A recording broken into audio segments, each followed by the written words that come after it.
नमस्कार भावांनो, बैलगाडा क्षेत्रातील वेगाचा बादशाह घोटचा छोटा सर्जा। भावांनो, घोटचा सर्जाबद्दल मी नवीन अपडेट घेऊन आलेलो आहे। घोटचा सर्जा नक्की कोणत्या मैदानात पळताना दिसेल हे मी तुम्हाला 100% खात्रीशीरच सांगणार आहे। तर भावांनो, मी तुम्हाला आधीच्या व्हिडिओमध्ये देखील सांगितलं होतं की घोटचा छोटा सर्जाचा एक दुसरा फेरा आहे। तो मला मिळालेल्या माहितीनुसार उद्या 30 मार्चला घोटचा छोटा सर्जाचा एक तुफानी फेरा आहे।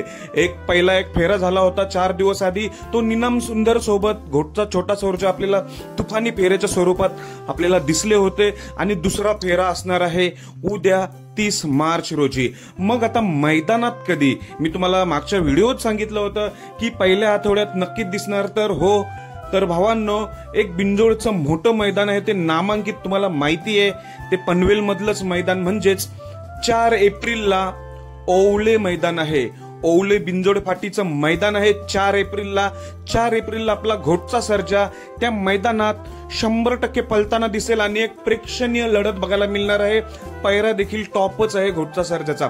मी पैरा काही सध्या फोडत नाही, पण घोटचा सर्जा 4 एप्रिलला ओवले मैदानात 100% पळताना दिसणार आहे बिंजोडसाठी। तर भावांनो, आपला आता सर्जा सज्जत झालेला आहे। उद्या एक फेरा होणार, कोणासोबत आहे तो फेरा माहिती नाही। पहिला फेरा झाला तो निनाम सुंदर सोबत आणि उद्या जो 30 मार्चला फेरा होणार, त्यानंतर 4 एप्रिल साठी आपला घोटचा सर्जा सज्ज झालेला आहे। तर भावांनो, हीच मी अपडेट घेऊन आलो होतो।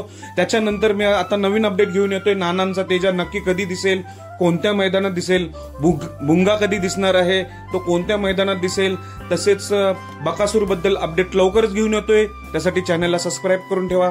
धन्यवाद भावांनो।